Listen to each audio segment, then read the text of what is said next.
در دنیای فناوری و هک نام‌هایی وجود دارند که با داستان‌های شگفت‌انگیز خود توجه همگان را جلب می‌کنند. یکی از این نام‌ها گری مک‌کینون. داستان زندگی او از یک کودک کنجکاو تا یک هکر معروف که به سیستم‌های امنیتی ناسا و پنتاگون نفوذ کرد، پر از ماجراها و چالش‌های جالب است. در این ویدیو به بررسی زندگی گری مک‌کینون از دوران کودکی تا بزرگسالی و نفوذش به سیستم‌های دولتی می‌پردازیم. مک‌کینون در سال 1971 در لندن به دنیا آمد. او در یک خانواده متوسط بزرگ شد و از همان سنین پایین علاقه زیادی به تکنولوژی و کامپیوتر داشت. در دوران نوجوانی گری به دنیای کامپیوترها و برنامه‌نویسی جذب شد و شروع به یادگیری زبان‌های برنامه‌نویسی کرد. او ساعت‌ها را صرف کار با کامپیوترهای خانگی می‌کرد و به سرعت مهارت‌های خود را افزایش داد. گری همیشه یک ذهن کنجکاو داشت و سوالات زیادی درباره دنیای اطرافش می‌پرسید. این کنجکاوی او را به سمت تحقیق درباره موضوعات مختلف از جمله علم فضا و وجود موجودات فضایی سوق داد. او تحت تأثیر فیلم‌ها و کتاب‌های علمی تخیلی قرار گرفته بود و به دنبال یافتن پاسخ‌هایی برای سوالاتش بود. در اواخر دهه 1990 گری با اینترنت آشنا شد و توانست به دنیای جدیدی وارد شود. او شروع به آزمایش تکنیک‌های هک کرد و با استفاده از نرم افزارهای مختلف به سیستم‌های کامپیوتری دیگران نفوذ کرد.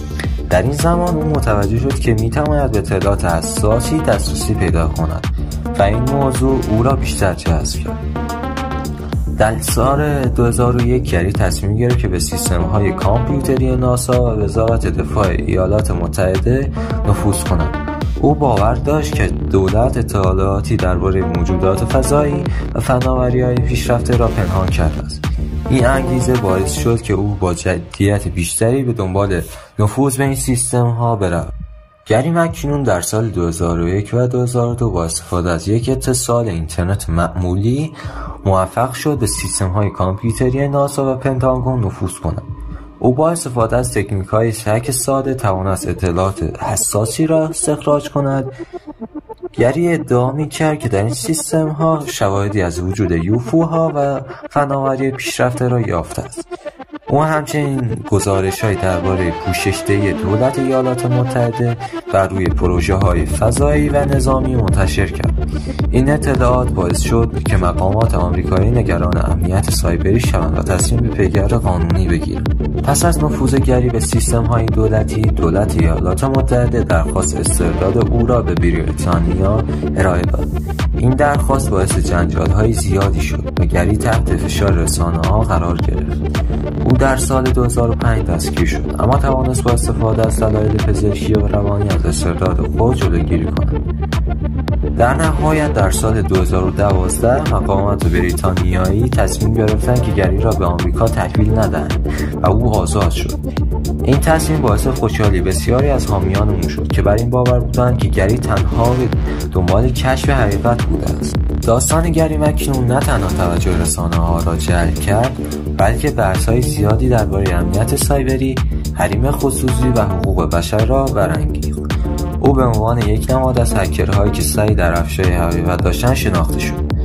پس از آزادی گری به فعالیت‌های خود ادامه داد و سعی کرد تا آگاهی عمومی را درباره مسائل امنیتی سایبری افزایش دهد. او در کنفرانس‌ها و برنامه‌های مختلف شرکت کرد و تجربیات خود را با دیگران به اشتراک گذاشت. زندگی گری مک‌کینون داستانی است پر از ماجراها، چالش‌ها و کنجکاوی‌های انسانی. او نشان داد که چگونه یک ذهن کنجکاو می‌تواند به دنیای پیچیده فناوری نفوذ کند و سوالاتی درباره حقیقت موجودات فضایی مطرح کند. داستان او همچنان الهام بخش بسیاری از جوانان است که می‌خواهند در دنیای فناوری تاثیرگذار باشند.